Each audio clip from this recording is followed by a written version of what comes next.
Bagaimana hukumnya orang yang puasa Ramadan tapi sebagian tidak menutup aurat dan tidak menjalankan sholat? Ya, baik. Jazakallahu khairan. Baik. Artinya dia berpuasa Ramadan tapi tidak menutup hijab bagi perempuan, mungkin ya, tidak pakai jilbab, dan secara umum tidak melakukan sholat. Subhanallah. Dan hadisnya sebetulnya sudah saya sebutkan tadi hadisnya ya, bahwa Rasulullah SAW sabda, "Man lam yada' qawla az-zur wal 'amala bih, falaysa lillahi hajatun fi an yada'a ta'amahu wa syarabah." Siapa yang tidak meninggalkan berkata dusta dan terus-menerus mengamalkannya ya ketika sedang puasa, maka Allah tidak butuh kepada puasanya.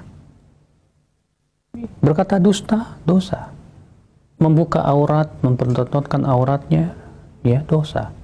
Apalagi tidak sholat. Ya, bagaimana Allah akan menerima puasanya? Sementara puasa itu sendiri tidak mencegah dia dari perbuatan kekejian. Sementara tujuan puasa yang paling agung adalah menyebabkan kita itu mau meninggalkan dan puasa dari perbuatan-perbuatan yang diharamkan oleh Allah Subhanahu wa taala. Apabila Rasulullah SAW sudah kita sebutkan tadi hadisnya, menyebutkan tentang hakikat puasa adalah yaitu berpuasa dari perbuatan-perbuatan yang tidak ada manfaatnya. Berpuasa dari ucapan-ucapan yang kotor. Ya, kata Rasulullah, "Laisa siyam minal akli wasyurb, wa innamas siyam minal lagwi warrafath." Puasa itu bukanlah sebatas menahan diri dari ya lapar dan dahaga. Tapi puasa itu hakikatnya adalah menahan diri dari perbuatan yang sia-sia. Yang sia-sia saja ya disuruhnya oleh Rasulullah untuk ditinggalkan di saat puasa. Bagaimana kalau ternyata ia berbuat dosa?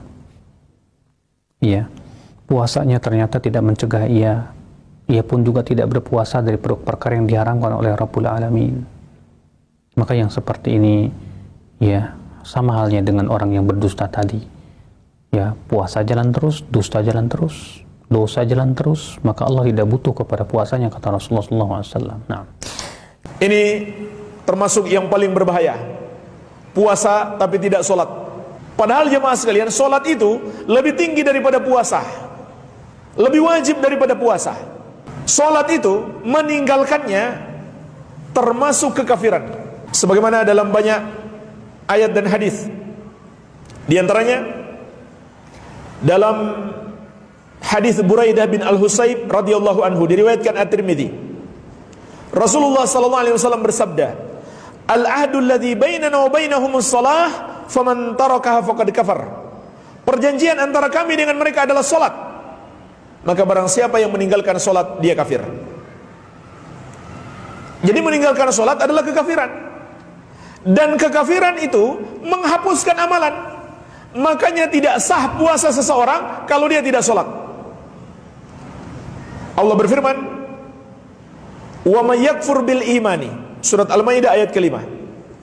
Dan barang siapa yang ingkar kepada keimanan, kufur terhadap keimanan, faqad habita amaluhu wa huwa fil akhirati minal khasirin, maka sungguh terhapuslah amalannya dan dia di akhirat kelak termasuk orang-orang yang merugi.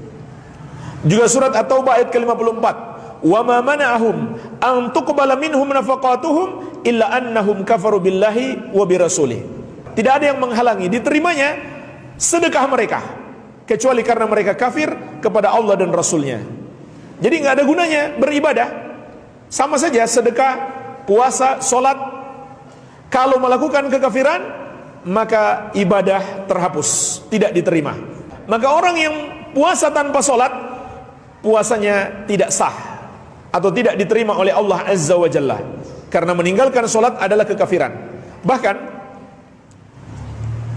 orang yang sholatnya hanya di bulan Ramadan, kemudian setelah bulan Ramadan dia kembali tidak sholat, maka puasanya selama bulan Ramadan bahkan semua amal ibadahnya terhapus. Kenapa? Karena dosa kekafiran menghapuskan amalan, dan dia bagaikan orang yang menipu Allah. Disebutkan dalam fatwa Lajnah Daimah, "Ammal ladzina yasumuna Ramadan wa yusalluna fi Ramadan faqat, fahadha mukhada'atun lillah."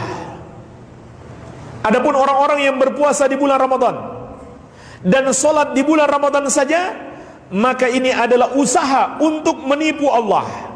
Walaupun tentu dia tidak akan bisa menipu Allah, tapi seakan-akan dia ingin menipu Allah. Fabi'sal qaum alladzina la ya'rifuna Allah illa fi Ramadan. Maka sungguh buruk satu kaum apabila mereka hanya mengenal Allah di bulan Ramadan saja. Fala yasihu lahum siyamu ma'a tarkihim as-shalah fi ghairi Ramadan. Maka tidak sah puasa mereka apabila mereka meninggalkan sholat di selain bulan Ramadan. Karena meninggalkan sholat adalah kekafiran. Kekafiran menghapuskan amalan. Kita nasihati saudara-saudara kita yang masih belum melakukan sholat, agar mereka menjaga sholat.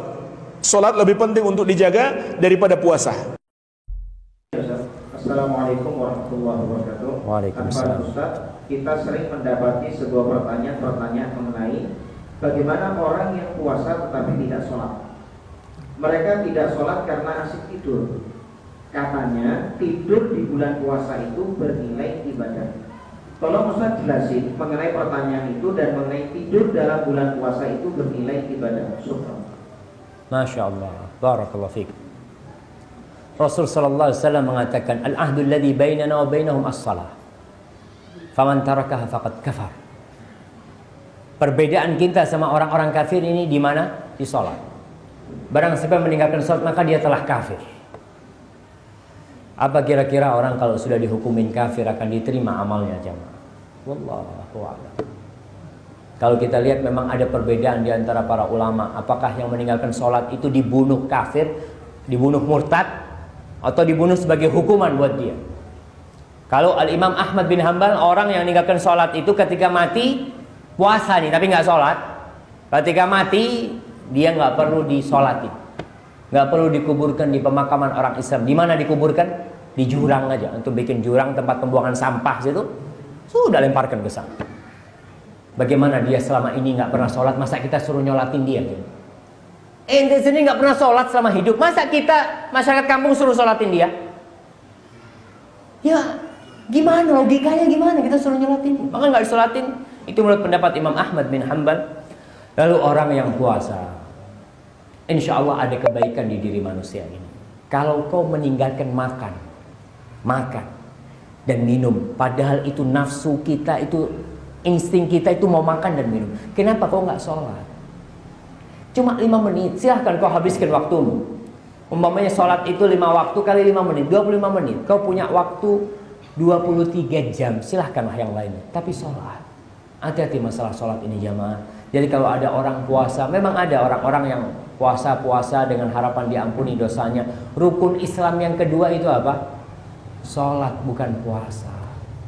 Hati-hati dengan urusan sholat. Kalau masalah tidurnya orang yang berpuasa itu ibadah, kalau diniatkan ibadah, karena tidur ini termasuk kebiasaan. Makan kita bisa jadi ibadah. Ketika kita makan, ya Allah aku kepingin nanti bisa sholat malam, kasih aku kekuatan ya Allah. Jadi ibadah tuh makan. Tidurnya pun kalau ya Allah aku kepingin tidur sebentar supaya aku bisa sholat malam ya Allah. Bangunkan aku ya Allah jam sekian. Itu jadi ibadah. Tapi kalau tidur hanya untuk tidur supaya nggak kerasa puasanya. Para sahabat Nabi ketika puasa itu perang, bukan tidur. Perang mereka. Subhanallah ya. Bagaimana dengan kondisi sekarang? Dan kita lihat orang Islam ketika puasa seharusnya semakin giat, semakin semangat. Jadi kalau dikatakan tidurnya orang puasa itu ibadah, kalau diniatkan untuk ibadah. Umpamanya tidur habis subuh, anak mau bangun jam 9 lah, anak mau sholat duha terus mau ngaji sampai zuhur. Jadi ibadah tidurnya. Kalau niatnya untuk ibadah. Wallahu a'lam.